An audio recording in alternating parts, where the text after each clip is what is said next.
आज का ये वीडियो बहुत ही महत्वपूर्ण होने वाला है क्योंकि आज के इस वीडियो में क्लास 10 के हिंदी का 5वां पाठ नागरी लिपि इसके ऑब्जेक्टिव प्रश्नों को बहुत ही आसान तरीके से समझने वाले हैं। पाठ की चर्चा करते हुए समझने वाले हैं ताकि हम बोर्ड की परीक्षा में बिना भूले प्रश्नों का जवाब आसानी से दे सकें। तो ये वीडियो आपके लिए इम्पोर्टेंट है, तो आपसे रिक्वेस्ट है कि आप वीडियो को पूरा वॉच करें और वीडियो से लाभ उठाएं। तो चलिए आज के वीडियो की शुरुआत पहले ऑब्जेक्टिव क्वेश्चन से करते हैं। पहला क्वेश्चन देखने से पहले एक और बात का ध्यान देंगे, यदि वीडियो अच्छा लगता है, वीडियो से लाभ मिलता है तो वीडियो को लाइक करें। चैनल पर नए हैं तो चैनल को सब्सक्राइब करके बेल आइकन को दबा दें। साथ ही साथ इस वीडियो को अपने दोस्तों के साथ शेयर करें ताकि वे भी इस वीडियो को देखकर लाभ उठा सकें। तो चलिए पहला क्वेश्चन देखते हैं। नागरी लिपि शीर्षक पाठ साहित्य की कौन सी विद्या है? तो नागरी लिपि जो है एक निबंध है। चलिए हम अगला 2 नंबर क्वेश्चन को देख लेते हैं। 2 नंबर क्वेश्चन में है हिंदी भाषा की लिपि क्या है? तो याद रखिएगा हिंदी भाषा की लिपि जो है देवनागरी लिपि है। ये बहुत ही महत्वपूर्ण क्वेश्चन है।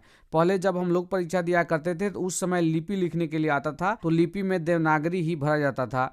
तो हिंदी भाषा की लिपि जो है देवनागरी लिपि होती है, ये ध्यान रखिएगा। चलिए हम अगला क्वेश्चन देख लेते हैं। 3 नंबर क्वेश्चन। 3 नंबर क्वेश्चन में है दोहा कोश किसकी रचना है? तो दोहा कोश जो है सरहपाद की रचना है। चलिए हम अगला 4 नंबर क्वेश्चन देखेंगे। नागरी लिपि के लेखक हैं, मतलब नागरी लिपि के लेखक कौन है? तो नागरी लिपि के लेखक है गुणाकर मूले। चलिए हम अगला 5 नंबर क्वेश्चन देखेंगे। 5 नंबर क्वेश्चन में दिया हुआ है निबंध के लेखक हैं। तो निबंध के लेखक कौन है? तो गुणाकर मूले जो है निबंध के लेखक है, क्योंकि नागरी लिपि एक निबंध है और इसके लेखक जो है गुणाकर मूले हैं। चलिए 6 नंबर क्वेश्चन को देख लेते हैं। 6 नंबर क्वेश्चन में है तमिल, मलयालम, तेलुगु, कन्नड़ भाषाएं हैं। तो ये भाषाएं जो है दक्षिण भारत की भाषाएं हैं। हम लोग उत्तर भारत में आता है, बिहार जो है उत्तर भारत में आता है। चलिए हम अगला क्वेश्चन देख लेते हैं। 7 नंबर क्वेश्चन। 7 नंबर क्वेश्चन में है दक्षिण भारत की नागरी लिपि क्या कहलाती है? तो दक्षिण भारत की नागरी लिपि जो है नंदी नगरी कहलाती है। चलिए हम अगला क्वेश्चन देख लेते हैं। 8 नंबर क्वेश्चन। 8 नंबर क्वेश्चन में दिया हुआ है 11वीं-12वीं सदी में किस रचना ने भारत यूरोप के बीच व्यापार के संबंध के बारे में बताया है? तो ध्यान दीजिएगा शाहनामा नामक जो रचना है वो भारत यूरोप के बीच व्यापार के संबंधों के बारे में बताया है। 9 नंबर क्वेश्चन को देख लेते हैं। 9 नंबर क्वेश्चन में है 12वीं सदी के केरल के शासकों के सिक्कों पर वीर केरलस्य जैसे शब्द डॉट डॉट लिपि में अंकित हैं। मतलब वीर केरलस्य जो लिखा गया है ये जो है किस लिपि में लिखा गया है? तो ये भी देवनागरी लिपि में ही लिखा गया है। चलिए हम अगला 10 नंबर क्वेश्चन को देखते हैं। 10 नंबर क्वेश्चन में है ईसा की 14वीं-15वीं सदी के विजयनगर के शासकों ने अपने लेखों की लिपि को क्या कहा है? तो इन लोगों ने अपने लेखों के लिपि को नंदी नगरी कहा है। चलिए हम अगला क्वेश्चन देख लेते हैं। 11 नंबर क्वेश्चन हिंदी लिखी जाती है? तो हिंदी बिल्कुल देवनागरी लिपि में लिखी जाती है, इसके पहले भी क्वेश्चन आ गया है। 12 नंबर क्वेश्चन देख लेते हैं हिंदी के आदि कवि कौन है? तो हिंदी के आदि कवि जो हैं सरहपाद हैं। चलिए हम अगला क्वेश्चन देख लेते हैं। 13 नंबर क्वेश्चन। 13 नंबर क्वेश्चन में है नागरी लिपि शीर्षक निबंध के निबंधकार हैं। तो नागरी लिपि शीर्षक निबंध के निबंधकार हैं गुणाकर मूले। चलिए हम अगला क्वेश्चन देख लेते हैं। 14 नंबर क्वेश्चन। 14 नंबर क्वेश्चन में दिया हुआ है विजयनगर के राजाओं के लेख की लिपि को क्या नाम दिया गया है? तो नंदी नगरी जो है नाम दिया गया। तो नंदी नागरी लिपि जो है नाम दिया गया है। चलिए हम अगला क्वेश्चन देख लेते हैं। 16 नंबर क्वेश्चन। 16 नंबर क्वेश्चन में दिया हुआ है उत्तर भारत से नागरी लिपि के लेख कब से मिलने लगे हैं? तो उत्तर भारत से जो है नागरी लिपि के लेख जो है 8वीं सदी से मिलने लगे हैं। चलिए अगला क्वेश्चन देख लेते हैं। 17 नंबर क्वेश्चन। 17 नंबर क्वेश्चन में दिया हुआ है नागरी लिपि के आरंभिक लेख हमें कहाँ से मिलते हैं? तो नागरी लिपि के आरंभिक लेख जो है हमें दक्षिण भारत से मिलते हैं, माने शुरुआती लेख। चलिए हम अगला क्वेश्चन देखेंगे। 18 नंबर क्वेश्चन बेतमा दान पत्र किस समय का है? तो बेतमा दान पत्र 1020 ईस्वी सन का है। चलिए हम अगला क्वेश्चन देखेंगे। 19 नंबर क्वेश्चन नागरी लिपि किस विद्या की रचना है? तो नागरी लिपि जो है एक निबंध है। चलिए हम अगला क्वेश्चन देख लेते हैं। 20 नंबर क्वेश्चन में है नागरी लिपि पाठ किस लिपि में रचित है। तो नागरी लिपि पाठ जो है वो देवनागरी में रचित है। चलिए हम अगला क्वेश्चन देख लेते हैं। 21 नंबर क्वेश्चन नेपाली भाषा की लिपि है। तो ध्यान रखिएगा नेपाली भाषा की लिपि भी देवनागरी लिपि ही है। चलिए अगला क्वेश्चन देख लेते हैं। 22 नंबर क्वेश्चन में दिया हुआ है देवनागरी लिपि के टाइप लगभग कितने पहले बने। तो देवनागरी लिपि के जो टाइप हैं वो लगभग 2 सदी पहले बने। चलिए हम अगला क्वेश्चन देखेंगे। 23 नंबर क्वेश्चन में है गुप्त काल से किस लिपि का संबंध है।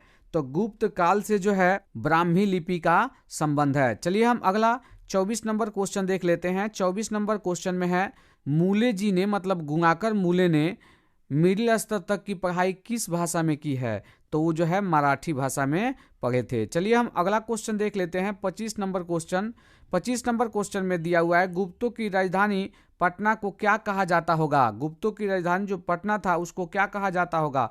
देवनगर कहा जाता होगा। चलिए हम अगला 26 नंबर क्वेश्चन देख लेते हैं। 26 नंबर क्वेश्चन में है मराठी भाषा की लिपि कौन सी है।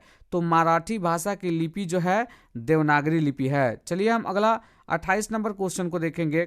गंगाकर मूले का जन्म किस राज्य में हुआ था। तो गंगाकर मूले का जन्म जो है महाराष्ट्र में हुआ था। चलिए हम अगला 28 नंबर क्वेश्चन देख लेते हैं। 28 नंबर क्वेश्चन में है गंगाकर मूले की शिक्षा की भाषा क्या थी। तो गंगाकर मूले की शिक्षा की भाषा मराठी थी। चलिए अगला 29 नंबर क्वेश्चन देख लेते हैं। 29 नंबर क्वेश्चन में है गंगाकर मूले ने किस लिपि को प्राचीन नागरी लिपि की बहन की संज्ञा दी है।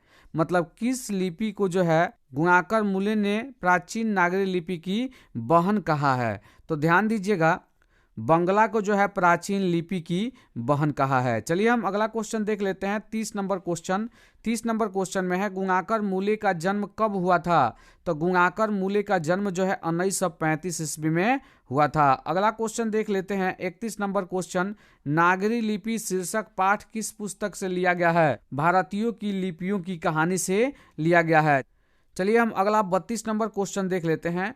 32 नंबर क्वेश्चन में है श्रवण बेलगोल जैन तीर्थ स्थल कहाँ है। तो ये जो है कर्नाटक में है। चलिए हम अगला 33 नंबर क्वेश्चन देख लेते हैं। 33 नंबर क्वेश्चन में है अक्षरों की कहानी किनकी रचना है। तो अक्षरों की कहानी गंगाकर मूले जी की रचना है। चलिए अगला हम 34 नंबर क्वेश्चन देखेंगे। 34 नंबर क्वेश्चन में है मिहिर भोज की ग्वालियर प्रशस्ति किस भाषा में है। तो मिहिर भोज की ग्वालियर प्रशस्ति जो है संस्कृत भाषा में है। अगला क्वेश्चन 35 नंबर क्वेश्चन देख लेते हैं। 35 नंबर क्वेश्चन में है गंगाकर मूले ने विभिन्न विषयों पर कितने निबंध लिखे। तो इन्होंने जो है विभिन्न विषयों पर 2500 से अधिक जो है निबंध लिखे हैं। अगला क्वेश्चन देख लेते हैं। 36 नंबर क्वेश्चन में है बेतमा कहाँ है। तो बेतमा जो है इंदौर के पास में है। अगला क्वेश्चन देख लेते हैं। 37 नंबर क्वेश्चन में दिया हुआ है नागरी लिपि पाठ गंगाकर मूले के किस रचना से लिया गया है। तो नागरी लिपि जो है गंगाकर मूले के किस रचना से लिया गया है। तो भारतीय लिपियों की कहानी से लिया गया है।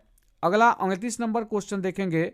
29 नंबर क्वेश्चन में दिया हुआ है नागरी नाम अस्तित्व में कब आया। तो नागरी नाम जो है 1000 ईस्वी के आसपास आया।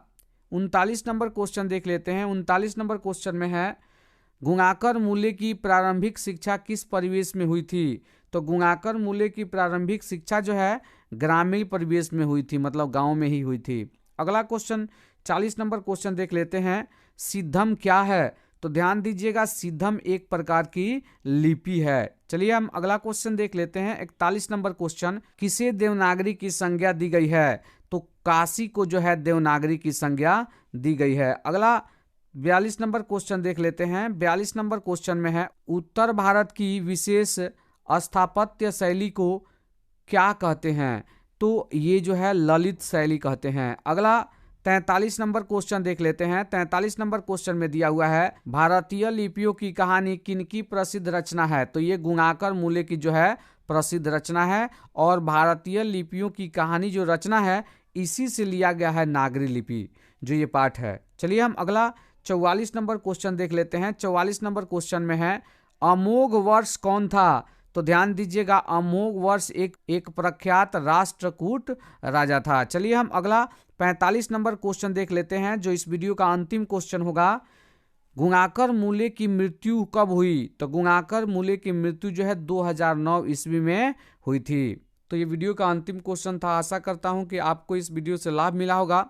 इसी के साथ आज का ये वीडियो यहीं पे समाप्त होता है। यदि वीडियो अच्छा लगा, वीडियो से लाभ मिला हो तो वीडियो को लाइक करें, चैनल पर नए हैं तो चैनल को सब्सक्राइब करके बेल आइकन को दबा दें। साथ ही साथ इस वीडियो को अपने दोस्तों के साथ शेयर करें ताकि वे भी इस वीडियो को देखकर लाभ उठा सकें। तो चलिए मिलते हैं फिर से एक नए वीडियो में, तब तक के लिए जय हिंद, वंदे मातरम।